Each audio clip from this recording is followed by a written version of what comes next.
Barkanmu da zuwa kamar yadda muka alƙawaranta. Yawancin iyaye sukan shayarwa ne ba tare da sun san me yake aukuwa a ciki ba, sai yasa ana samun matsalan karancin ruwan mama ko kuma yawanci ana samun matsalan karancin mama. Idan kina ɗaya daga cikin iyaye masu matsalar karancin ruwan mama to ki kalli wannan bidiyon har ƙarshe domin a wannan bidiyon zan faɗa miki yadda ruwan mama yake aukuwa da kuma abubuwan da ya sa ruwan mamanki yakan ragu, ruwan nono yake raguwa kenan.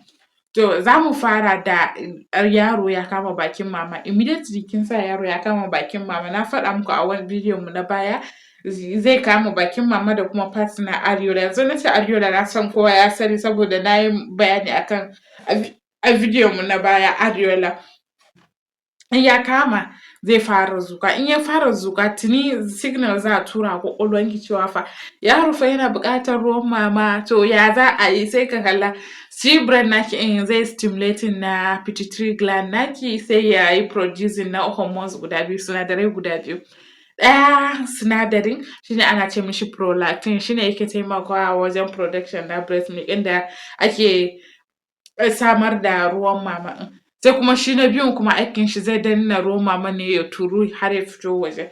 Yana taimakawa wajen dannawa like contraction ya danna ya cire wannan ruwan maman through letdown reflex ko kuma yaro dimo yaro yana zuƙa zai taimaka mishi wajen samun ruwan mama. To amma shi fa wannan sinadarin normally mace mai juna biyu tana ɗauke da wannan sinadarin, amma da zaran ta haihu wannan yawan sinadarin yana raguwa. To amma the more yaronta yana sha, the more yaro kan kama mama yakan sha akai-akai zai sa wannan sinadarin ya dinga producing, za a samu ruwan mama mai kyau. Idan kuma ba kya sa yaro ya kama nono sosai ya sha nono sosai za ki kalla wannan sinadarin yana raguwa inda hakan zai sa yaronki ya sha ba kuma za a samu ƙarancin ruwan mama. To sai kuma fa ga abubuwan da yake sa wannan production na prolactin ɗin ya ragu. Na fari shi ne stress, abin da muna nufin stress either gajiya ko kuma duk wani abu da zai tada miki hankali. Especially mu ma'aikatan jinya, domin ni ma'aikaciyar jinya ne na sha kallon ina aiki da iyaye da dama especially masu shayarwa, haihuwan fari da dai sauransu.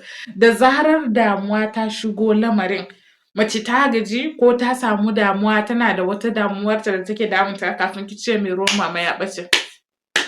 Sai ki kalla duk abin da za ki yi a ta yi ba a samu ruwan mama. Sai sa shi ne abu na farko da yake kawowa. Sai sa ana son mace mai jego ta kwanta ta huta a gida saboda ba a son wannan sinadaran su gudu.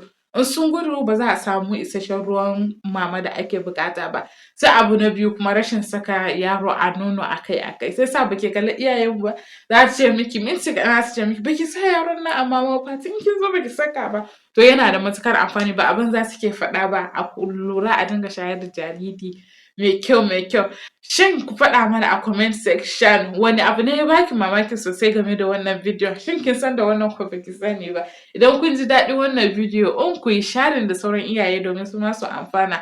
Sannan kuma ku yi commenting mana da shayarwa domin mu tura muku ebook namu kyauta da muke rabawa iyaye. Sai kar ku manta ku kalli bidiyon mu na gaba inda za mu tattauna muku akan menene ma shi ruwan nono da kuma rabe-raben ruwan nonon.